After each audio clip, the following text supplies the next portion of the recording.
Hello, everyone, and welcome to the Outliers YouTube channel and podcast series and our program, Get to Know. I'm your host, DP Lyle, and I'm here with my co host and partner in crime, Kathleen Antrim. Thanks, Doug. It's great to be here. And we've got a really fun interview for you today. We've got USA Today bestselling author Audrey Cole. Hey, Audrey, thanks for being with us on Get to Know. Hi, thank you guys for having me. I'm thrilled to be here. So, I like to dig in a little bit, and if you need to lounge on a couch, we can do that. I like to do my little psychiatric exploration. So I want to know, do you feel your childhood contributed to you becoming an author? Were you an extroverted child? Were you introverted? Did you read a lot? Did you have imaginary friends? Tell us about That's it. a, that's a good question.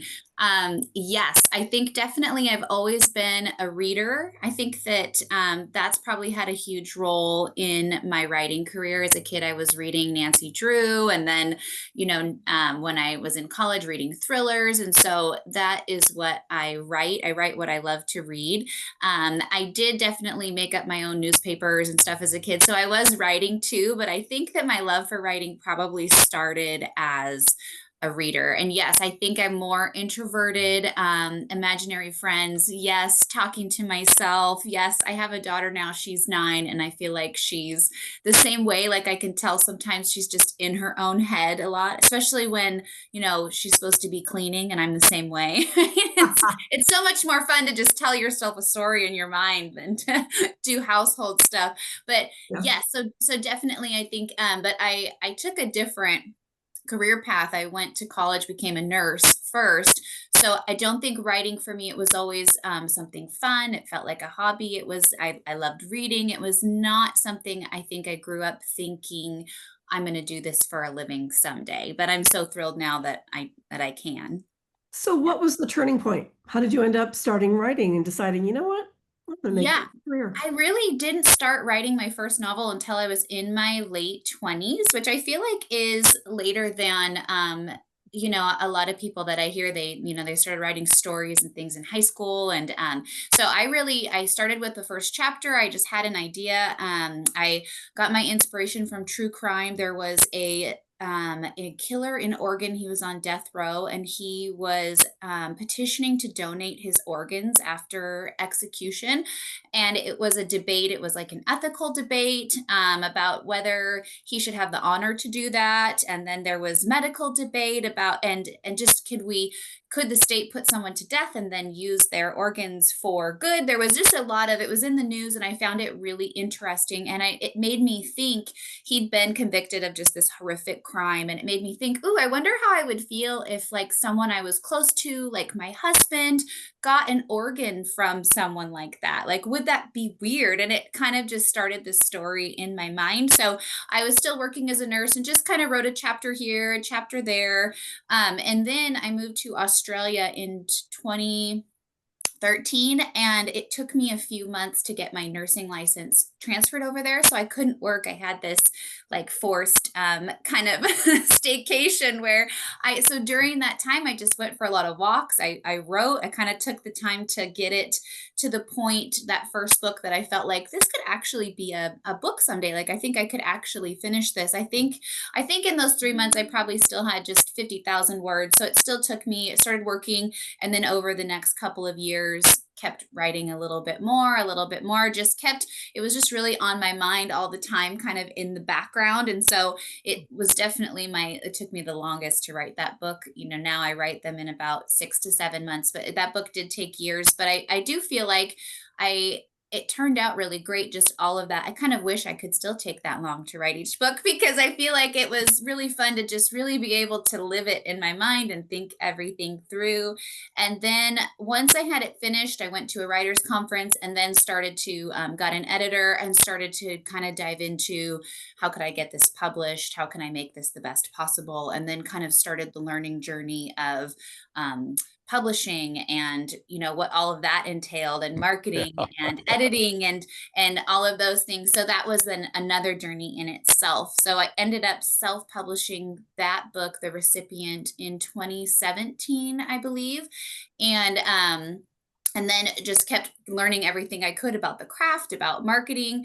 And so it was a slow journey for me. I had an overlap there where I was self-publishing, still working as a nurse for a few years. And I think it was my sixth book, The Pilot's Daughter, that kind of took off. I think it was during COVID. And I had been indie publishing all that time. And then once that happened, I queried some agents and then found my agent. And so now I'm hybrid. I've done self publishing and then traditionally published. So all these years later. So I think, yeah, I started in 2017 with the first book. Now I think I have 13 books out. So it's Cool. been a journey. Just, Fantastic. yes. Well, it sounds like that first book you wrote almost as a pantser. You just kind of Hmm. I wrote did. what came next. What if, what if, what if? Are you still a pantser, or do you outline now? Have you changed your method? Yes, I have. So I definitely was a pantser with that first book, and, changed the ending, went back and killed people off that were still alive in the end. And I mean, it was a mess. And so now I do outline. And I have found that really helps me, especially if you have a deadline. If I'm going to get a book done in a limited time frame, I feel like I need to know where I'm going a bit more. So I do map it out now. I kind of start with an idea, start with a general outline where I know the beginning, the end, the middle, kind of the main points, and then I go from there, and normally take a couple weeks to kind of fine tune that, fill in the details until I have a more detailed outline. And then, as you guys, I'm sure, know, it doesn't end up exactly like that, but it Right, does help exactly. me when I'm feeling stuck in the middle or right. And then it helps me stay on track, although it doesn't end up ever exactly like I have planned it to be, right? But I do find now that I like to have a synopsis, or a definitely a more detailed way of where I'm going. And even when I write, like just starting my writing day, I tend to break that down also into thinking in, sometimes I even write it out, a paragraph of what my chapter is going to be that day, so that then Hmm. I'm clear when I sit down to write that chapter about what the point of this is, what I'm doing. And that way too, I think that even on a smaller scale, it helps you not go down a rabbit Hmm. hole, or Mhm. it helps, I think, keep the writing more succinct when I know what's the point of this chapter, what's the one thing that has to happen in this chapter. I think it helps it from, getting too long, too wordy, and then less to cut out later on, hopefully. Good. Elmore Leonard said that he has one thing on his computer, and it says, "What is the purpose of this chapter, and from whose point of Oh, view should it be told?" oh, okay. I And love that. that was his only Mhm. writing advice he gave himself, and that's kind of Okay. what you're saying there. Yes, I love that. It's so simple, but I do think that it helps so much to stay on point, because Right. when we are writing a scene, I think there is normally one thing you're trying to get out of that, or you're trying to convey to the reader. And so I think that reminding yourself of that, and keeping the Hmm. point, I think it helps too with writer's block, and with not getting kind of lost in that. If you can just, that one thing has to happen, everything else can be, whatever you want. But I do think, yeah, that's really Yeah. helpful. Well, So I what want are to you? backtrack on one thing here that's fascinating to me. I mean, you weren't just a nurse. You were a neonatal ICU nurse, and that is a whole entirely different animal. I remember in medical school on my pediatric rotation doing 3 weeks in we call it the high velocity ICU because Okay. it is high velocity, less than a kilogram babies and, Mhm. tiny, tiny, tiny little things. And we had a guy that directed who was actually one of the giants in that thing, and one of the creators of neonatology, George Oh, Cassidy. okay. He was Dr. Cassidy was, I mean, he was one of the gurus, and he was a tough, smart guy. But the Mhm. neonatal ICU is a different world than anywhere else in the hospital. What Mhm. attracted you to that, and how did you get out alive? Oh, Because it's high that's stress. it is high stress. I think I loved it so much. I had in nursing school, I didn't go into nursing school knowing that was what I wanted to Right. do, but I had a clinical rotation in there, and just saw these tiny, fragile babies, and I was just drawn to it, drawn to the whole thing, and just amazed at how almost resilient they are, that they could Yes. be so fragile and yet so resilient, and be born with so tiny, and so many complications, and yet to see them grow and get better and go home. And I feel like with that kind of nursing too, you get to bond with the parents, you get to really Mhm. get to know them because they're not there for an overnight stay. They could be there for months. And so Yes. I found that really rewarding too, that you could get to know the parents and really I don't know, I felt like that was really Yeah. cool too. Yeah. Part of the job was getting to connect with them. And yeah, I absolutely loved it. It could be heartbreaking, but Yep. also incredibly rewarding Yeah. for sure. Everything can jump the rails in a microsecond, and Yes. that's the part. I mean, things can be rocking along smooth, and suddenly there's a train wreck, Yes. and often you don't see it coming. It just happens. And That's like you said, you're dealing with a tiny, tiny, tiny, tiny little mhm. people out there in the real world don't understand how tiny these little kids are and how Yes. fragile they are. Anyway, I Yeah. thought that was fascinating, and I commend you on that because that's a very special slice of medicine that Oh, most thank people you. don't even think about. I think I'm the opposite too. I feel like adults would then stress me out when, if we were ever slow and we had to float to another floor, I would, it was like big people. I don't know what to do with you like that. We were kind of this weird group where, everybody else would come in and say, "Oh, this is so scary." And we would, see an adult and think, Yeah, yikes, what am yeah. They can complain, the babies can't. Yes, Yeah. exactly, exactly. Well, tell us about, excuse me, your latest book that you have out. My latest book is called The First Hunt, and that was really fun to write. So I wrote it it's a prequel to my book, The Final Hunt, which has been one of my best-selling thrillers, which is a modern day thriller about a woman whose husband dies. She learns he was a serial killer, and then she starts to wonder if maybe he's not really dead. And so she has some secrets of her own, and she goes on a hunt for him. Mhm. And so that was really fun. And so I had readers asking me, I want to know more about John. I want to know his history. I want to know what happened before this.